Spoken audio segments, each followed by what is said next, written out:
बढ़कर परमेश्वर के राज्य और उसकी धार्मिकता को खोजी करना एक इंसान के लिए, एक ईसाई के लिए सबसे बड़ी बात है। ईसाई अरबपति बनने का सपना से भी बढ़कर एक ईसाई स्वर्ग जाने के लिए अगर चिंता रखेगा, मन पे शौक रखेगा, तो अरबपतियों में से वो भी अरबपति बनेगा, लेकिन परमेश्वर उसको अरबपति बनाएगा उसके नाम के खातिर। क्यों? क्योंकि स्वर्ग जाने वाला ईसाई परमेश्वर का पुत्र पुत्री है, उनके परिवार के सदस्य लोग हैं। और परमेश्वर ने क्या कहा व्यवस्था विवरण में, मैं तुम लोगों को सिर में रखूंगा, पूंछ में नहीं, माने नीचा नहीं करूंगा, तुम लोगों को नीचा कभी नहीं छोड़ूंगा, मैं तुम लोगों को ऊपर में उठाऊंगा ताकि दुनिया देख सके मैं यहोवा हूं, तुम लोग मेरे संतान हो, दुनिया जान सके। तो राज्य का खोजी करें हमेशा। अब राज्य खोजी करने का मतलब क्या है? आज हम लोग आराधना में आए हैं, संडे बोल के नियम पालन करें, एक नियम पालन करें, लेकिन संडे आने से, संडे आकर, हमेशा संडे प्रभु प्रभु प्रभु प्रभु प्रभु बुलाकर, हमेशा संडे संडे संडे प्रभु, संडे प्रभु, संडे प्रभु, संडे प्रभु, संडे, एक भी आत्मा नहीं बचाया तो क्या फायदा? प्रभु संडे प्रभु संडे प्रभु संडे प्रभु संडे, आत्मा तरफ में तो है ही नहीं कुछ। प्रभु के काम के लिए जब राज्य पाए हो, एक धावक ने जब दौड़ा, फर्स्ट मेडल पाया, गोल्ड मेडल पाया, तब आने से धावक उस गोल्ड मेडल को निश्चित रूप से अपने घर के उस जगह पर रखेगा जहां हमेशा लोग आते हैं, बैठते हैं, बातें करते हैं और चारों तरफ अपनी नजर उठाकर देखते हैं तो दिखाई देने वाले जगह पर गोल्ड मेडल, वो तकमा, वो सर्टिफिकेट जो भी हो वो रख देगा, ताकि दुनिया जाने मैंने गोल्ड मेडल पाया हूं। राज्य, अगर हम लोग ने प्रभु का राज्य पाए हैं, हम लोग प्रभु के राज्य पे हैं, प्रभु का पवित्र आत्मा हमारे संग में है, हम लोग प्रभु के संग में चलते हैं, प्रभु यीशु मसीह मेरा मुक्तिदाता है, हमेशा वो मेरा राजा है, वो मेरा प्रभु है बोल के अगर हम लोग ने स्वीकार करी है तो इसको भी पहले स्थान पर रखना चाहिए कि लोग जाने, हाँ ये तो प्रभु का लोग है। ये होता है प्रभु का राज्य का काम। Ambassador of Christ, we are the ambassador of the kingdom of God. हम लोगों को परमेश्वर के राज्य का राजदूत बनाया गया है, तो हम लोग अपने राज्य के विषय में प्रचार करते हैं। भारत का राजदूत नेपाल काठमांडू में है, इंडिया एम्बेसी बोल के लिखा है, वहां पर रहता है और भारत का सारे नीतियां और भारत सरकार के सारे नियमों को नेपाल में ले जाकर वो नेपाल सरकार को इंट्रोड्यूस करता है। उसी तरह नेपाल का राजदूत भी भारत नई दिल्ली में नेपाल एम्बेसी राजदूतावास बोल के लिखा है, तो नेपाल का राजदूत वहां रहता है, नेपाल का देश का नीतियां, कार्यक्रम और देश के सारे नियमों को भारत सरकार को पेश करता है। हम लोग प्रभु का राज्य का राजदूत है। जब राज्य पाए हो तो आप राजदूत बन गए हो, इजाजत मिली है, ग्रेट कमीशन गॉस्पेल प्रभु का वचन से इजाजत मिली है कि मेरे सुसमाचार को प्रचार करो, इजाजत मिल चुकी है। और धार्मिकता, धार्मिकता क्या चीज है? हम लोग तो धर्म के तो बहुत पोक्त धर्म जानने वाले लोग हैं। नेपाली बोले तो धर्म जानने वाले, टूटा फूटा हो जैसा भी हो, धर्म कर्म में आगे वाला जाति। कहीं कहीं देखते हो अमेरिका में नेपाली मंदिर बोलता है, अमेरिका में नेपाली मंदिर, वो गुवाहाटी में जाओ नेपाली मंदिर, लेकिन नेपाली मंदिर नहीं है। सामने में जाके देखा तो गणेश मंदिर है, लेकिन बोल दिया क्या नेपाली मंदिर, मतलब जाति का ऊंचाई। धर्म में ये जाति बहुत ऊंचाई है। बाइबल में तो धर्म की बात तो नहीं है, लेकिन धार्मिकता की बात है। धर्म तो पृथ्वी में रचा हुआ है, लोगों ने बनाया हुआ है, रची हुई है। कर्म, नियम पालन इत्यादि सामाजिक सोसाइटी रूप से एक नियम बनाई गई है धर्म से, लेकिन ईश्वर ने अपना धार्मिकता को पेश किया है इस दुनिया में। धर्म में मारकाट चलता है, लूटमार चलता है, सब कुछ चलता है, लेकिन धार्मिकता जब ईश्वर ने भेज दी ऊपर से, ईश्वर ने अपना पुत्र को भेज दिया, तो खुद उसका पुत्र ही धार्मिकता स्थापना के लिए बलिदान होके पापियों के पाप अपने ऊपर कर लिया, और धर्मात्मा का जो बलिदान हुआ प्रभु यीशु मसीह, उनके लहू के द्वारा सारे पापियों का पाप का क्षमादान ईश्वर के तरफ से बिना शर्त हमारे पापों को क्षमा कर दिया ईश्वर। ये होता है उसका धार्मिकता। क्या हम लोग ने चढ़ाए थे, क्या हम लोग ने भेंट दी थी हमारे पाप छुटकारा के लिए? प्रभु यीशु ने खुद चढ़ाया, खुद अपने जीवन भेंट में चढ़ा दिया, अपने खून चढ़ा दिया, अपने जान चढ़ा दी, ताकि प्रभु के राज्य के धार्मिकता के लोग हम लोग बन सके। ये धार्मिकता का प्रचार करो।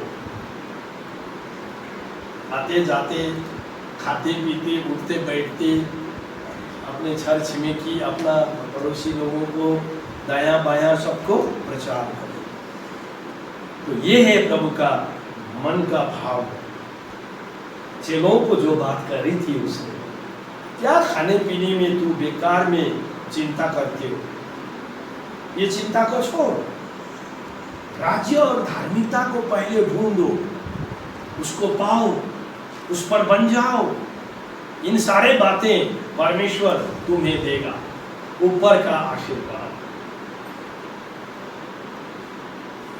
परिश्रम करके खाओगे वो भी गुनाह नहीं, लेकिन ईश्वर पर भरोसा करो, परिश्रम करो, खाओ, और उस परिश्रम से कुछ राज्य के लिए भी दो।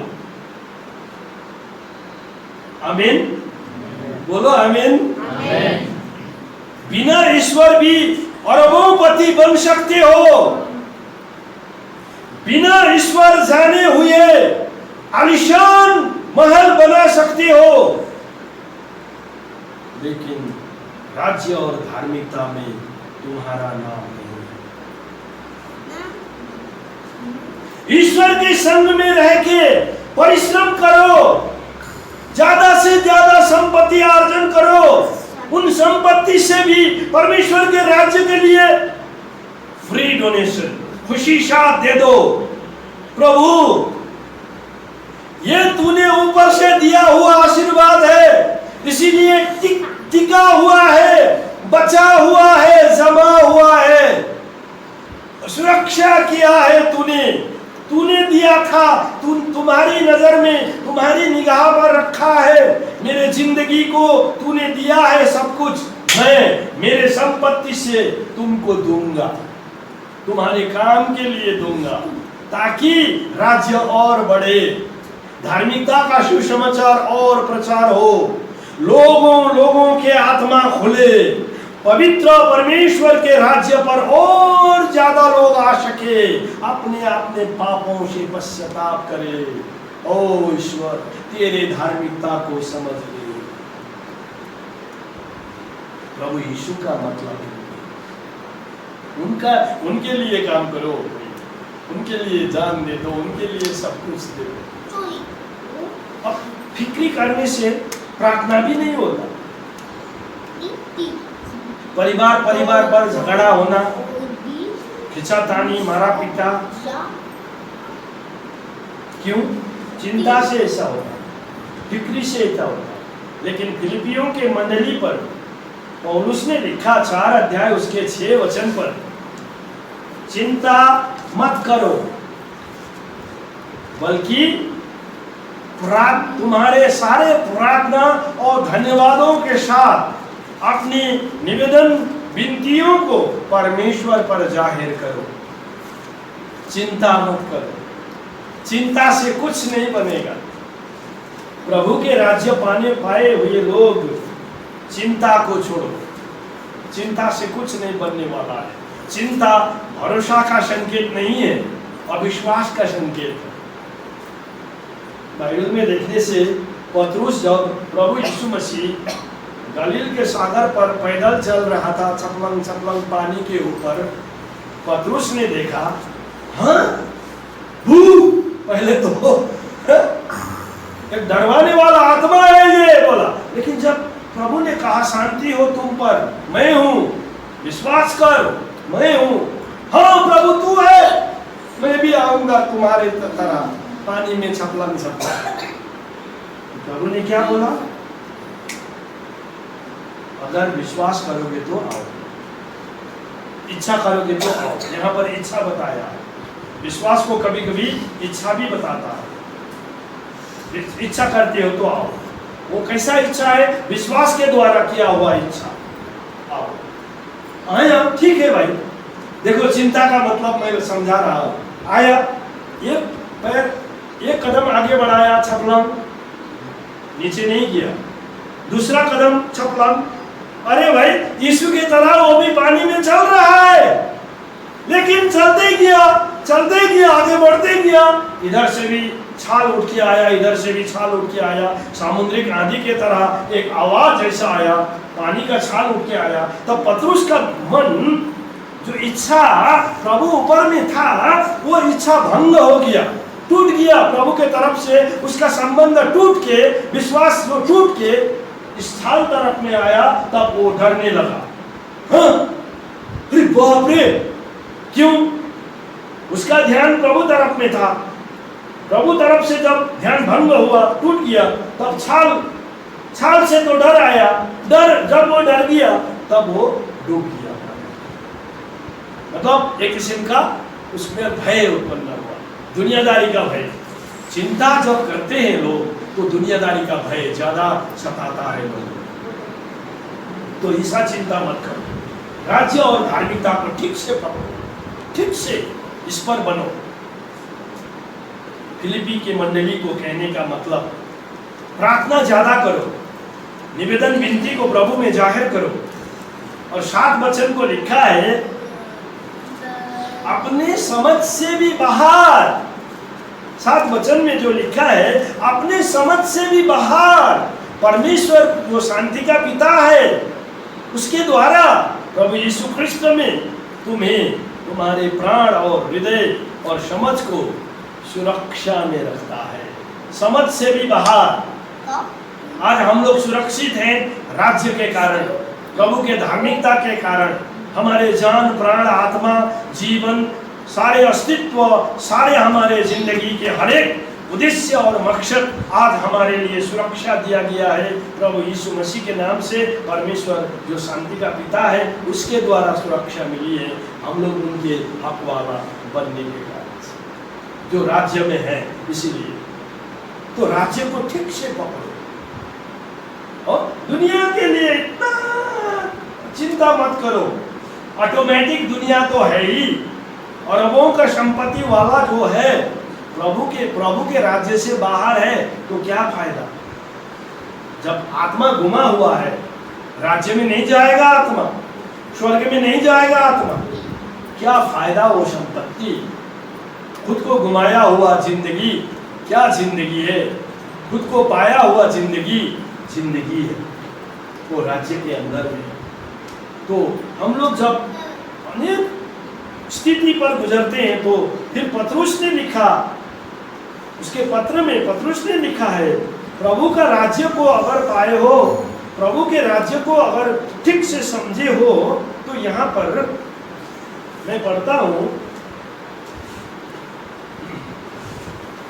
1 पतरुस 5 अध्याय उसका 7 वचन, अपनी समस्त चिंता उस पर डाल दो क्योंकि वो तुम्हारी चिंता करता है।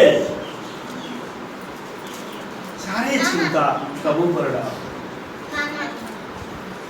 जैसे एक माँ नादान बच्चों को, बच्चा अगर ना जाने, ना समझ, नादानी प्रकट करता है तो भी माँ उसको संभालती है। उसी तरह विश्वासी लोग, भरोसामंद लोग, भरोसा में जीने वाले लोग, विश्वास में जीने वाले लोग, परमेश्वर के राज्य को आशा करने वाले लोग, धार्मिकता को पाए हुए लोग, नादानी भी हो, अज्ञान भी रहे, फिर भी प्रभु उन लोगों को संभालता है, इसका मतलब। लेकिन ज्यादा चतुराई भी काम नहीं। हम विश्वासी विश्वासी बोलते हैं, लेकिन दुनिया के चतुराई के आत्मा के द्वारा हम लोग चलते हैं तो चिंता फिक्री और बढ़ते जाएगा, हाथ में कुछ भी नहीं आएगा। हाँ प्रभु, मैंने जो है सारे जिंदगी तुम्हारे हाथ पर सौंप दिया है, अब जो करना है प्रभु तो अपनी इच्छा के अनुसार मुझ पर काम कर, जो तुम्हारे महिमा हो, महिमा युक्त काम मुझसे करा, और तुम्हारे इच्छा पूरा करने के लिए मुझे इस्तेमाल कर, ताकि मैं राज्य में रहूं और धार्मिकता के कवच पहन के रहूं, एक दिन अपने घर पर आ सकूं। हालेलुया। तब खाने पीने, पहनने, रहने, घर द्वार इत्यादि इत्यादि, ये सारे बातें ऊपर से मिलने वाली बातें हैं, जो हम लोग परिश्रम करते हैं, परिश्रम से भी ज्यादा मिलता है। हालेलुया। जो वो खुश रहता है परिश्रम से भी ज्यादा देता है। किसी किसी को लॉटरी मिलता है, रोड मिलता, कहाँ से मिला? सोचते हैं कंपनी के द्वारा अवड़म बवड़म, इधर से थ्रू उधर, उधर से थ्रू इधर, इधर से थ्रू उधर, रोटेशन मार के हमारे नाम में आ गया। कैसे आया और दूसरा के नाम में क्यों नहीं गया? क्यों तुम्हारा ही नाम में आया? क्योंकि तुम्हारे नाम परमेश्वर के नाम से जुड़ा हुआ है। ये मतलब जो दिया जाता है का मतलब है परमेश्वर हमारे समझ से भी अधिक देता है, हमारे ज्ञान से भी ज्यादा वो प्रकाश करता है, हमारे ताकत से भी उसका बलबाहु और मजबूत है, हमारे परिश्रम से भी उसका दिया हुआ दान और आशीषें और भी ठहरता है, बनता है, रहता है, कायम होता है। मेरे कहानी भी आप लोग को पता है, छोड़ा हुआ, लतरा दिया हुआ, फेंक दिया हुआ एक इंसान, जब परमेश्वर के हाथ में खुद को मैंने सौंप दिया, प्रभु दुनिया में तो मैंने सब कुछ पा लिया, अभी मैं तुम्हारा राह देखता हूँ, मैंने आपको खुद को सौंप दिया हूँ तेरे हाथ पर, जो तुम्हारी इच्छा है वो मेरे जीवन से करके दिखा। आज पास्टर डेविड बोलते सारा नॉर्थ ईस्ट इंडिया और सारे नेपाल जानता है, मतलब मेरे ज्ञान और मेरे समझ और मेरे कैपेसिटी के द्वारा नहीं है, प्रभु ने ऊपर से दिया हुआ है। जो काम मैं करता हूँ एकदम ईमानदारी से करता हूँ, उनका काम है, वो मेरा मालिक है, जिनका काम मैं करता हूँ वही मुझे सब कुछ देता है। ये मेरा विश्वास है, काम ऊपर का विश्वास और स्वर्ग जाने विश्वास। उसने मेरा पापों को ले लिया और बदले में मुझे मेरे समझ से बाहर अनंत जीवन दिया है, जो कर्म से नहीं, धर्म से नहीं मिलता, लेकिन विश्वास से मिलता है। वो दिया यीशु ने, तो मैं क्यों उसका काम ना करूं? मेरे पिताजी ने नहीं पाया, मेरा पुरखा ने नहीं किया, जो जानते नहीं थे मैंने तो जान लिया। उसने बुलाया, समझाया, सब कुछ दिखाई दिया। हाँ प्रभु मैं तुम्हारा काम। चिंता फिक्री हमारे लिए दुश्मन है, शैतान का हथियार है। भरोसा, विश्वास, आशा हमारे लिए साथ है, जो परमेश्वर इसी को साथ देगा जिस पर विश्वास, भरोसा, प्रार्थना, आशा और आनंदित जीवन होती है। चेलों ने समझा और उन लोग ने शांति शांति में अपने आप को अर्पण किया, और इतना तक कि अपना मुंडी भी अर्पण कर दिया, अपने जान भी अर्पण कर दिया। क्यों? यीशु मसीह का शांति उन पर थे, उन पर बना हुआ था। इसीलिए शांति, प्रभु का शांति सब कुछ हमारे लिए करवा सकता है। धन्यवाद। प्रभु आप सब पर इस वचन के द्वारा आशीष करे। एक छोटा सा मैं विनती करता हूँ प्रार्थना के जरिए। प्रभु मैं धन्यवाद देता हूँ, आज तूने कहा चिंता और फिक्री मत कर, लेकिन पहले परमेश्वर के राज्य उसके धार्मिकता को खोजो, सब बातें तुम्हें दिया जाएगा। प्रभु ये ऊपर से देने वाला आशीष है, सबसे बढ़कर बड़ी आशीष है। प्रभु इस बड़ी आशीष को लोग लालयित हो, तुम्हारी इच्छा को पूरा करें, और ऊपर से देने वाला एडिशनल ब्लेसिंग्स फ्रॉम गॉड, ये आशीषें सब पाए। आशीष का हकदार सब बनने के लिए तुम तुम्हारे राज्य पर आए हैं। प्रभु आशीष पाकर ही छोड़े, ताकि तुम्हारी इच्छा को पूरा कर सके। विनती प्रभु यीशु मसीह के नाम से मांगता हूँ, आमीन। धन्यवाद।